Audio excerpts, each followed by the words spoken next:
one was like this, then the second one was like this, and then each one that goes in, it just gets thicker and thicker. I'm like, dude, there's no way. I don't want to be playing Halo and video games all day, but that was just back then. But oh hell no. Yeah. Welcome to the 4th episode of the Just Saying Show. I'm your host, Reed Choi, and here's my co-host. Oh, I think You say it, your name? Austin. All right. So what is the topic of this episode? So this episode, we're going to be going over self-development and mental health, because that is a huge issue that we have specifically in today's generation as well. A lot of people, I mean, it's a half and half. I know some people that are working towards their mental health, actually trying to improve themselves every day, but this is for those that are struggling with that, right? So have you ever struggled with any mental health issues like depression, anxiety? So when I got kicked out of my home when I was 17 years old, and I've been homeless a couple times before, but when I was 17 was the longest time I was homeless. I was only homeless for about a month, but I was homeless during that time. I was like sleeping at parks. You know, I exhausted my friend list, so I had to sleep at parks and stuff like that. And I was at a really low point in my life, and I had to take a good look at myself and realize one of the more humbling things that I had to realize was that I was years behind my peers in terms of life standard, you know, because I don't have parents anymore that support me, and I had to depend on me. Mm-hmm. And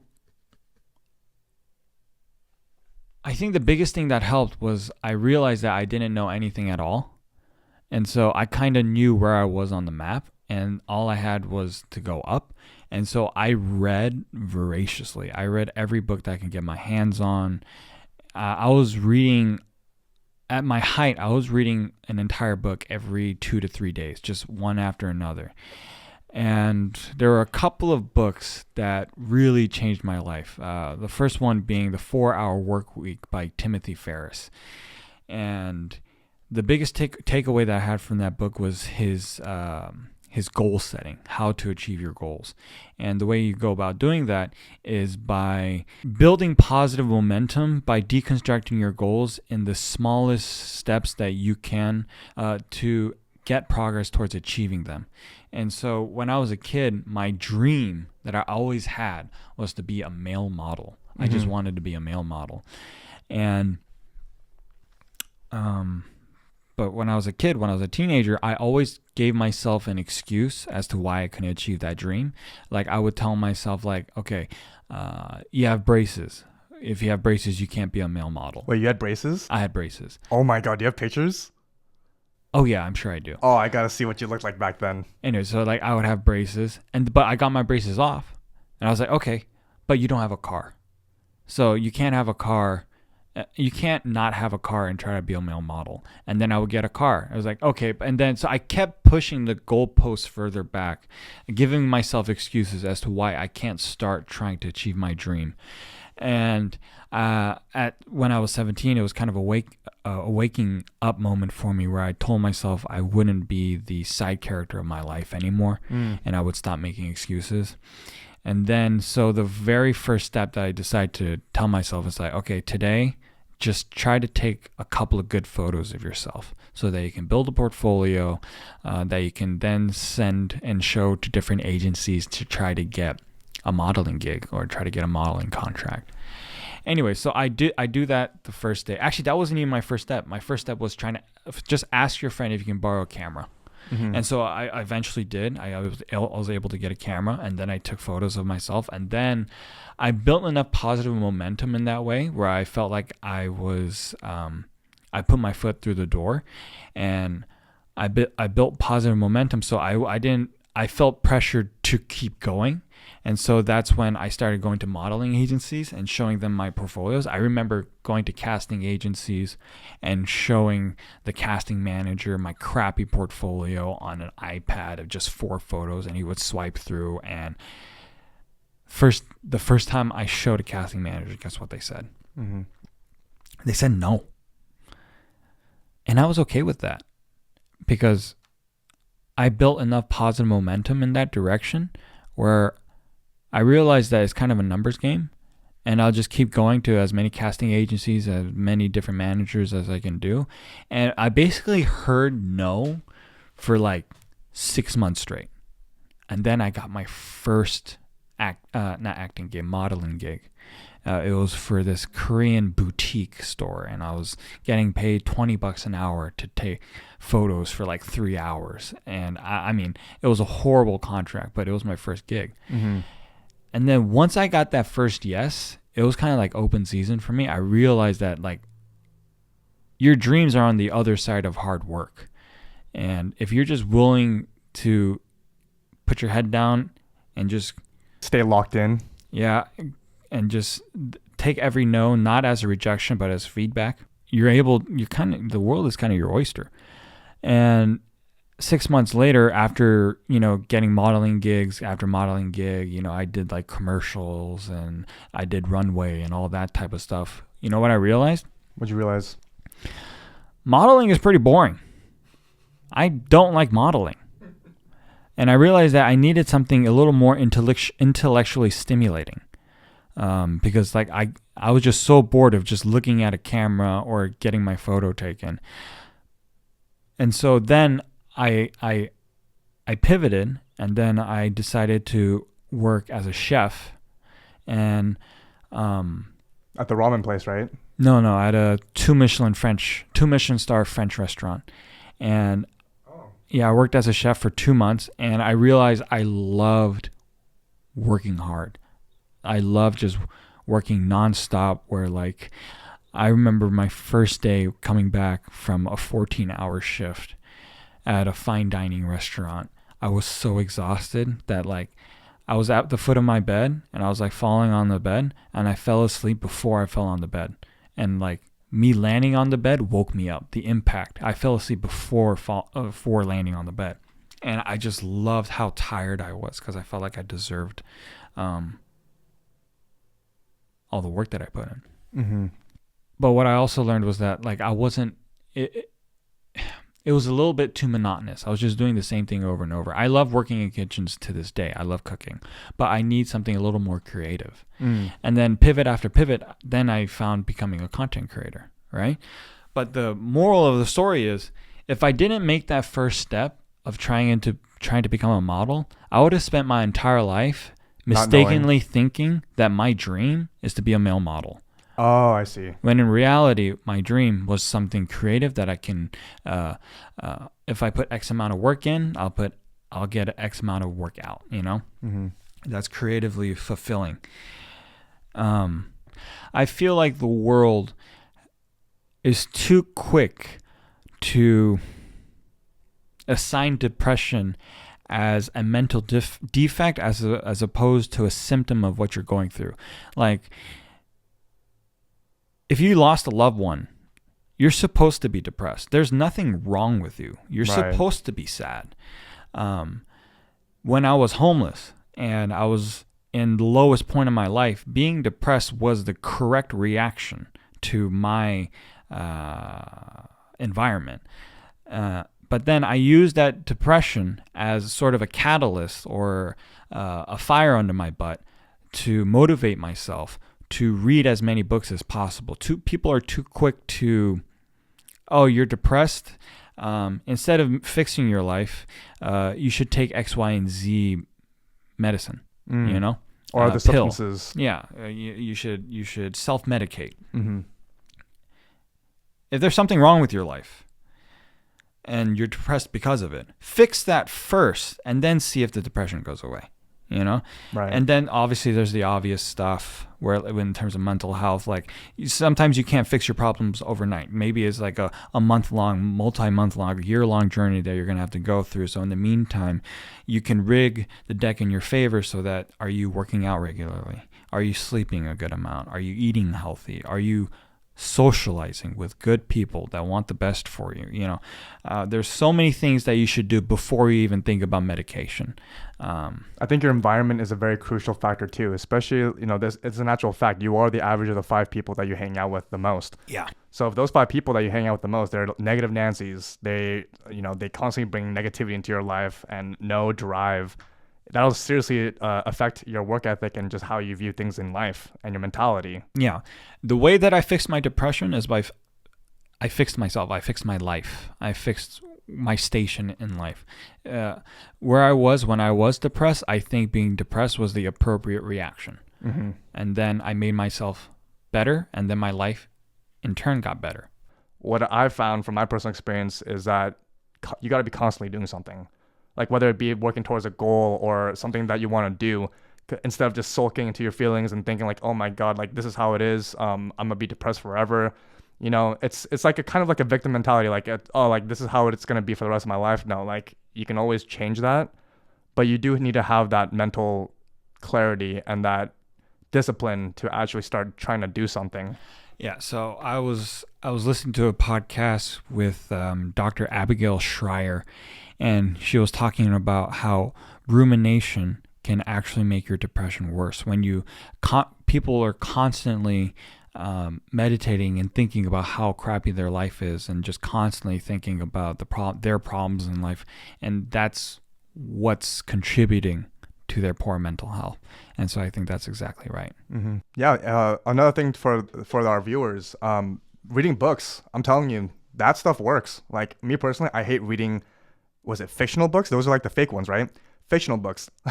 Up into college, I met my mentor at the time, and he showed me a bunch of self-help books. And once I read the first one, man, that was the first actual chapter book. Like it was like 100 to 200 pages that I've actually read my whole life. What book?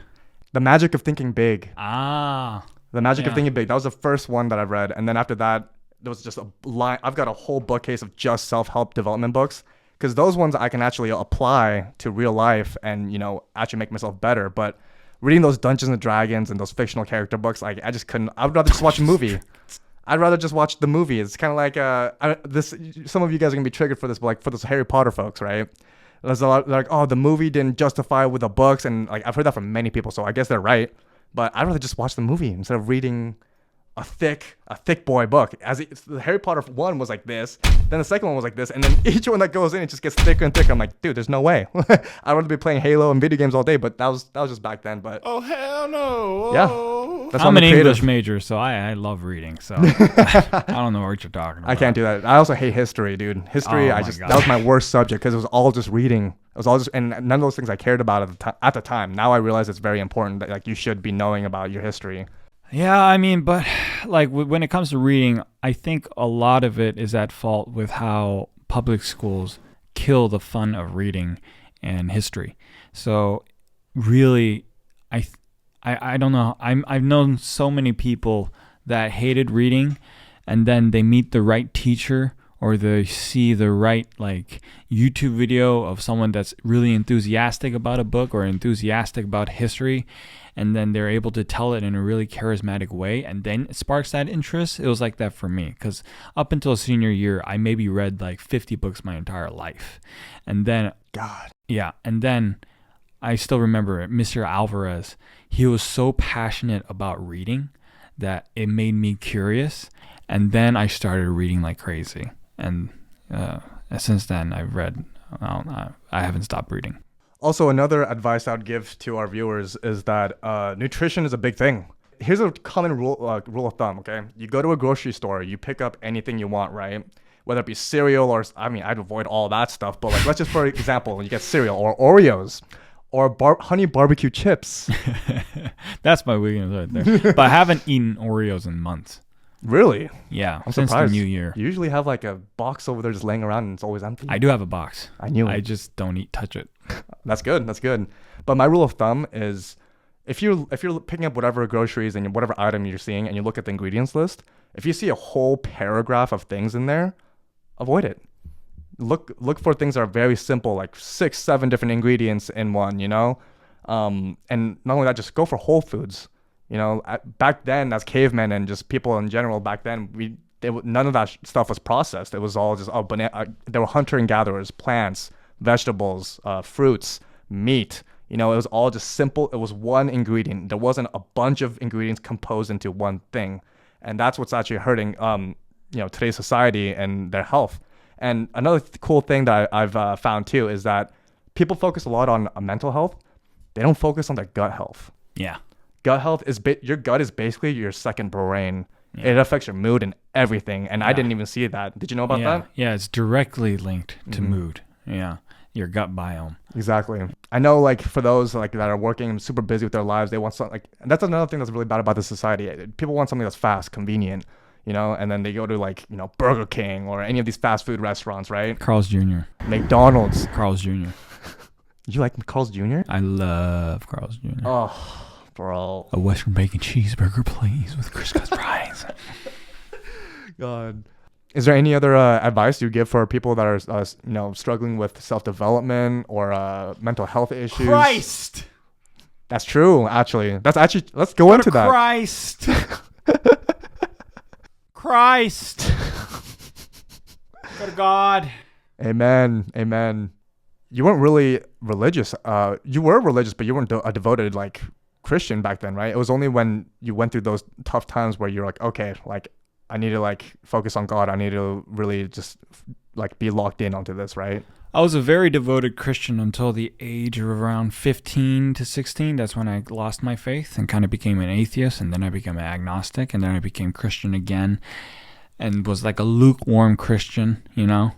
And then at the age of like 24, 25, that's when I really like tripled down on Christianity. But I always had a good base because I grew up as a Christian, read the Bible multiple times, memorizing passages and all that type of stuff. I'm so stubborn that God had to take so much away from me before I realized he was the only one that I had to begin with. Right. And once he made that message very crystal clear to me, he's been a constant presence in my life. Now, there's gradation. Sometimes he's more of a presence, sometimes he's less, and that's at my fault because, you know, I'm like this, you know. Sometimes I'm on fire, sometimes I'm not, but hopefully I'm in an upward trajectory of going well, you know. But yeah, more or less, I've been trying to rely on God more and more and myself less and less. And honestly, first thing that I do when I'm going through something tough, get in my word, pray, and then go to Christians that I trust and ask them to pray for me. Amen. I have a similar background as you in terms of that. I didn't know about that. I was a devoted Christian until after high school. Before high school. So I always went to church every single Sundays. Even Fridays I went to church consistently.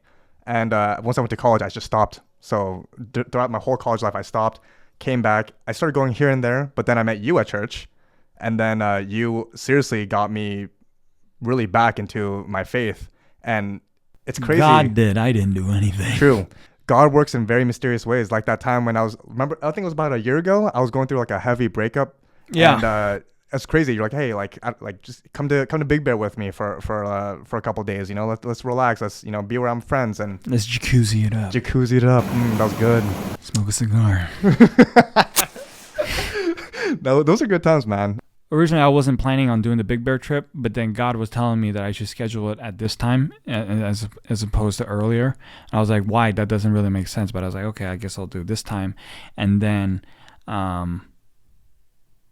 you know, by the time that came up, a week prior, you were going through your stuff. And then also another mutual friend of ours lost someone that was important to them. And so it kind of, that Big Bear trip became more of a time for you guys than it was for me.